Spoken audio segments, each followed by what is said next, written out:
আমি আমার বান্দার জীবনের সব গুনাহ মাফ করে দিয়ে জান্নাতে ঢুকায় দেব, তখন তুই কি করবি? লাগফিরান্না লাহুম মা দামু ইস্তাগফিরুনি, যতক্ষণ আমার বান্দা আমার কাছে ক্ষমা চাইবে আমি আমার বান্দার জীবনের সব গুনাহ মাফ করে দেব। সুবহানাল্লাহ পড়ে।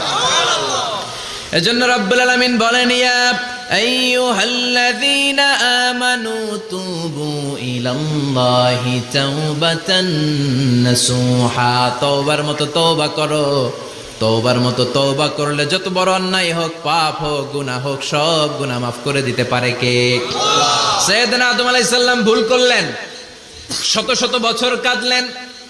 আল্লাহ বললেন, ও আদম, কিছু বাক্য তোমারে শিখিয়ে দেই, এই বাক্য দিয়ে তুমি আমার কাছে তওবা করো, তোমার তওবা কবুল করে নেব।